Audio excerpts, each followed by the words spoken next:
Vous avez toujours rêvé de savoir ce qu'est une API, mais vous n'aviez pas une après-midi entière à y consacrer. Cette vidéo est faite pour vous. Laissez-moi vous embarquer dans le merveilleux monde des API.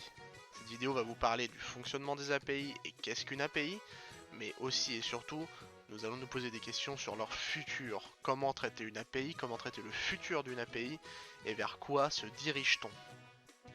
Alors qu'est-ce qu'une API?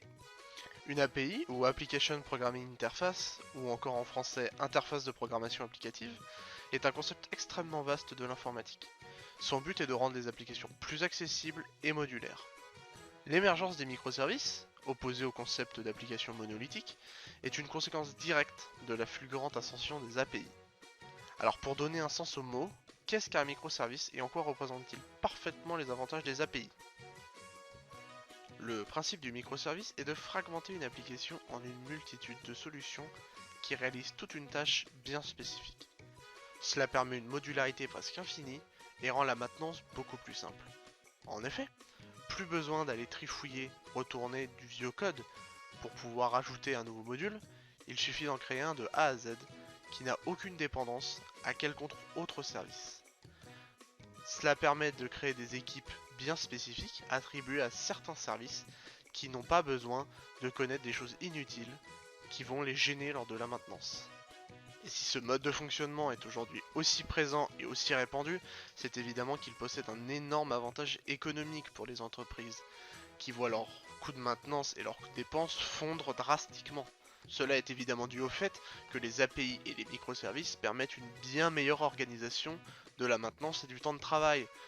Cela permet donc d'engager moins de développeurs, de mieux les répartir et de finir des tâches de maintenance inutiles dans l'évolution de l'entreprise beaucoup plus rapidement et de se concentrer ainsi sur les vrais projets.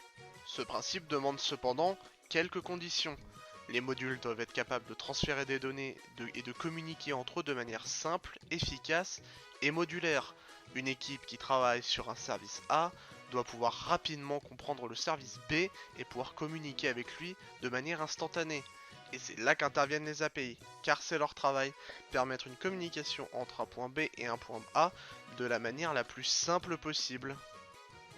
Les API sont donc nécessaires pour le développement et la pérennité d'une entreprise.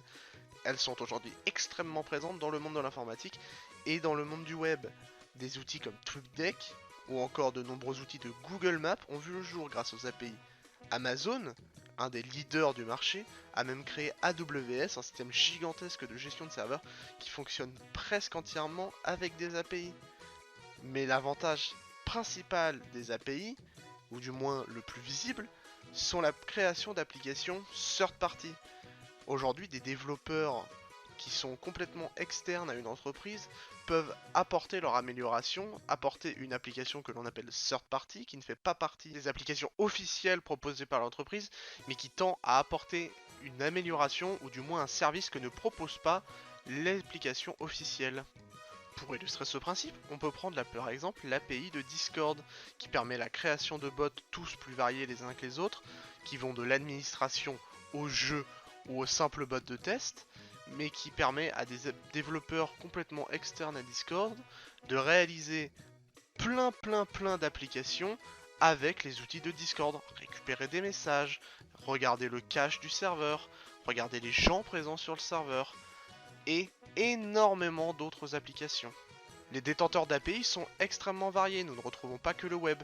On parle aussi énormément d'API pour des moteurs graphiques, par exemple OpenGL.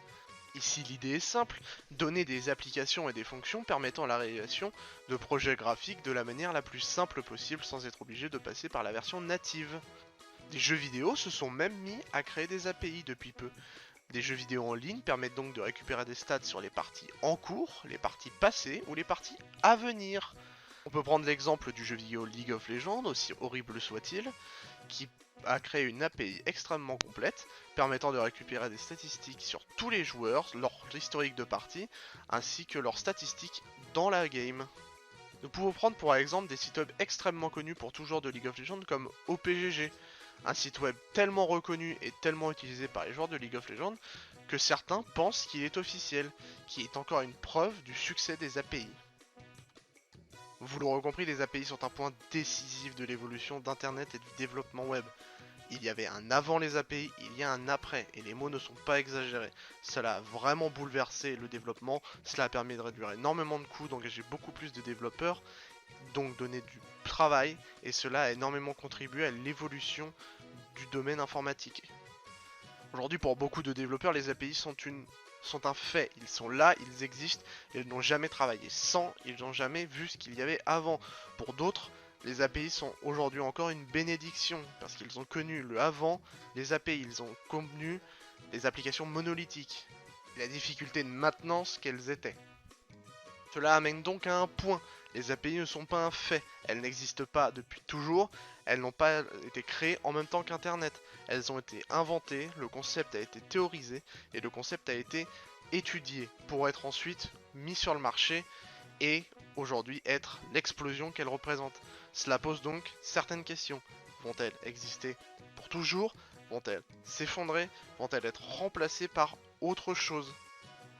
Toutes ces questions, bien que très théoriques, sont très importantes, car elles permettent de remettre en cause toutes les bases sur lesquelles sont fondées toutes les entreprises aujourd'hui.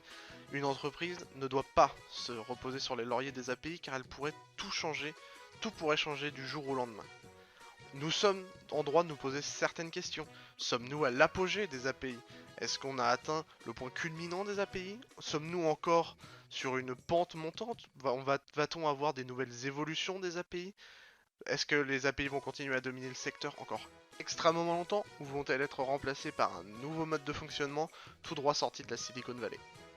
Ces questions tournent de plus en plus, les API sont installées, les API ont fini d'impressionner et les API commencent à être questionnées, c'est le principe humain. Ces questions se posent de plus en plus sur les forums, blogs ou conférences. Les gens commencent à avoir des perspectives d'avenir et à se demander comment cela va évoluer.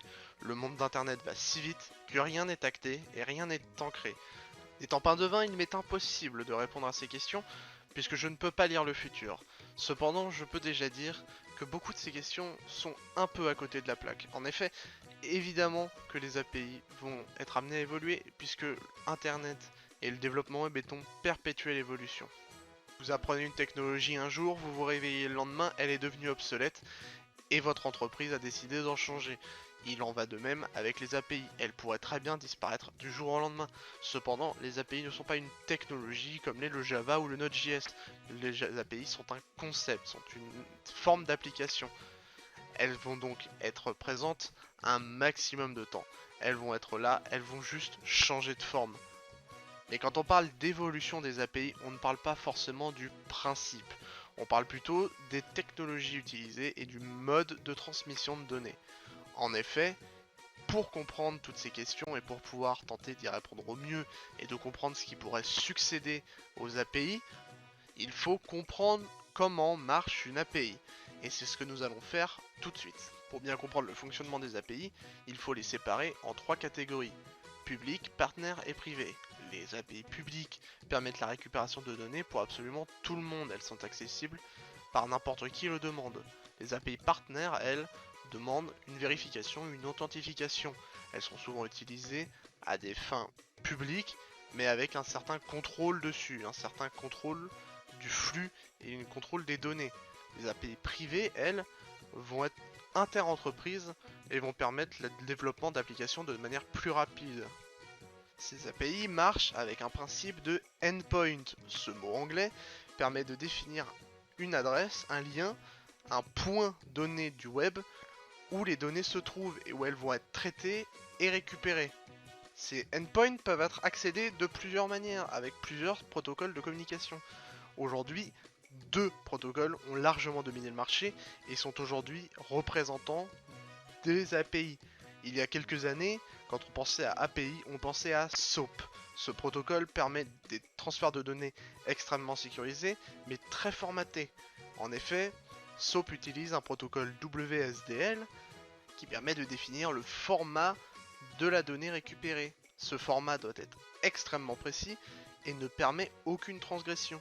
Si la donnée récupérée n'est pas exactement du même format que la donnée demandée, le protocole sera annulé et aucun transfert de données ne sera fait.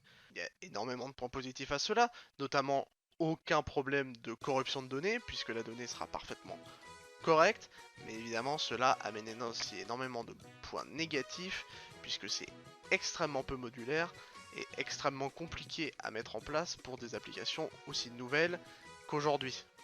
C'est pour ça qu'un des protocoles les plus utilisés par la plupart des gens et qui est aujourd'hui un très grand représentant des API et le protocole REST, celui-ci opère dans le fond pour traiter vos données et vous permet d'accéder à n'importe quelle donnée. Peu importe le format, il vous les reformatera au format demandé. Et c'est ici un des grands points de l'évolution et du questionnement des API. Vers quel protocole va-t-on naviguer? Va-t-on quitter REST? Évidemment. Mais vers quoi? Aujourd'hui, de plus en plus d'applications et de protocoles se créent, chacun ayant leur spécificité à eux, et donnant à leur API une nouvelle identité. Un des projets les plus prometteurs et les plus bruyants de ces dernières années est GraphQL.